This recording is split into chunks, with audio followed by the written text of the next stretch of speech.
आप सबको जय मसीह की। हम अपने 34वें दिन पर हैं दर्शन और कबूली के, और परमेश्वर ने हम सबको बहुत ही ज़्यादा आशीषित किया है। कई लोगों ने अपनी ब्रेक थ्रूज को पाया है इन दिनों में, और जैसे हम आखिर के दिनों में आते हैं वहाँ पर और भी ज़्यादा महत्वपूर्ण होता है कि हम अपने उपवास को और इंटेंसिटी दें, हम अपनी और ज़ोर लगाए परमेश्वर के साथ में संगति करने के लिए। क्योंकि मेरे प्रियो, ये उपवास जो है एक हमारे लिए एक बोझ नहीं बनना चाहिए, लेकिन आपका ब्रेक थ्रू बहुत ही निकट है। अगर इन दिनों में परमेश्वर ने आपके जीवन में कुछ किया है तो समझिए कि जैसे जैसे हम आखिर तक आते हैं, शैतान भी बहुत ज़्यादा हावी हो जाता है, और परमेश्वर का आत्मा भी चाहता है कि हम इसको बहुत अच्छे से ख़त्म करें। तो आज हम मनन करने जा रहे हैं यशाया 58 से 58 इज़ाया, और ख़ास करके आज जो हमारा मुद्दा है, ध्यान का मुद्दा जो है वो है गरीब, विधवा और लाचार, बेबस, इनकी तरफ हमारा ध्यान देना।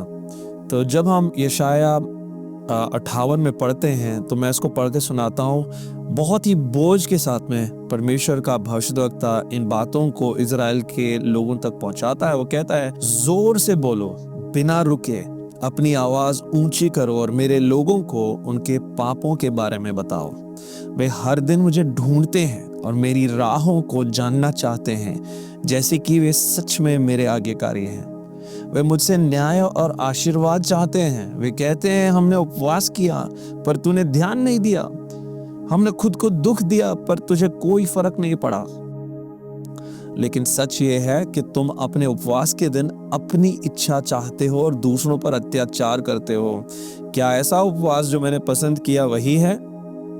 क्या ये दिन है जब तुम सिर्फ अपने शरीर को दुख देते हो? क्या सिर्फ सिर झुकाना और राख बिछाना ही उपवास है?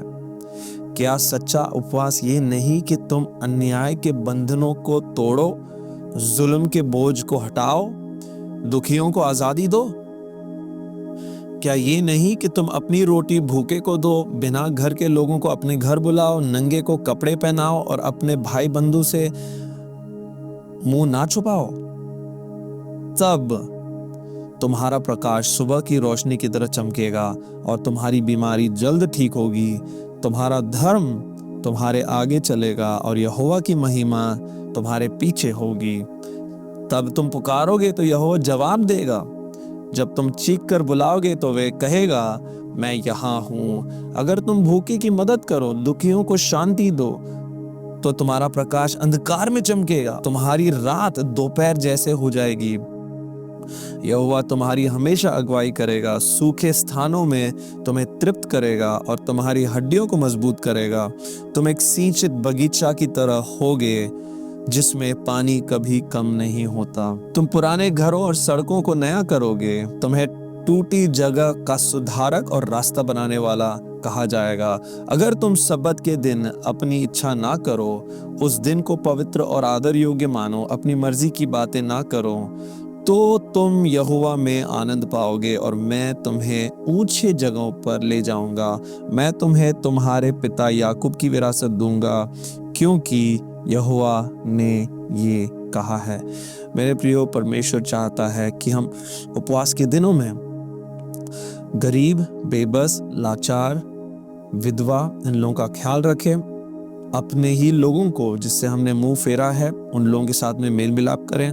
जैसे वचन कहता है, हम अपने नौकरों को या फिर जो हमारी कंपनी में, हमारे काम में, हमारे अंडर में है, उन पर हम अत्याचार ना करें।